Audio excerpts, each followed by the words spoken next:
La recherche montre que la restitution à l'oral des connaissances permet un ancrage plus solide des contenus dans la mémoire de l'apprenant.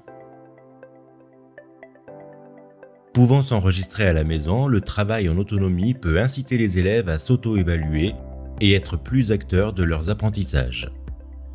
C'est aussi un bon moyen d'entraînement pour les plus timides. En classe, vous pouvez demander à des élèves par deux de s'enregistrer sous forme d'un dialogue, qu'ils déposeront ensuite sur l'ENT. Cela vous permettra de différer l'évaluation à l'oral et ainsi de vous laisser du temps pour vous occuper d'autres groupes d'élèves sur une autre activité. Le champ des possibles est vaste. Vous pouvez analyser des documents à l'oral, proposer des chroniques radiophoniques sur une œuvre, créer des interviews, des dialogues, des flash infos, des reportages, une fiction audio écrite par les élèves, ou alors juste proposer des consignes orales. Je souhaite récupérer les enregistrements des élèves dans un dossier de mon espace documentaire que j'aurai partagé avec eux. Sur Néo, je vais donc dans mon espace documentaire pour créer ce dossier partagé. Je vais dans Documents partagés et ensuite je clique ici sur Créer un dossier partagé.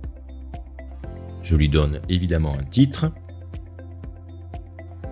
Je clique sur Créer et évidemment, il faut que j'aille chercher les personnes avec qui je vais partager ce dossier. Par exemple, une classe ou un élève ou plusieurs élèves. N'oubliez pas de cocher « Contribuer » pour que les élèves puissent déposer des documents dans ce dossier.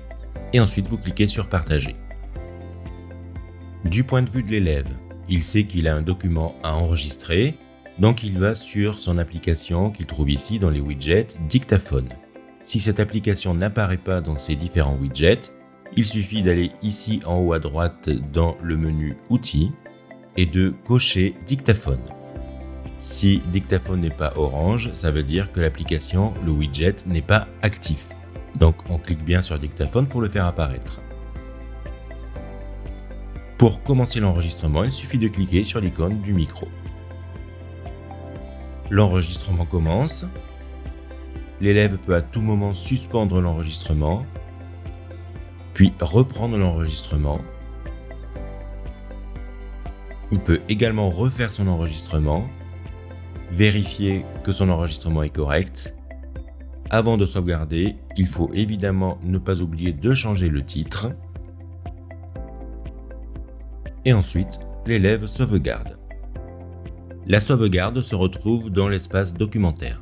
Donc l'élève va dans son espace documentaire et comme c'est un fichier créé par une application, il va retrouver son fichier dans les documents ajoutés dans les applis.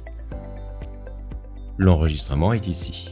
Comme vous avez partagé un dossier avec cet élève, il doit retrouver ce dossier normalement dans Documents partagés. Il est bien ici. Donc l'élève n'a plus qu'à faire glisser son fichier dans le dossier Enregistrement de la leçon 1. Côté enseignant, dans l'espace documentaire, dans les documents partagés et le dossier Enregistrement de la leçon 1 créé précédemment, vous retrouvez l'enregistrement de l'élève.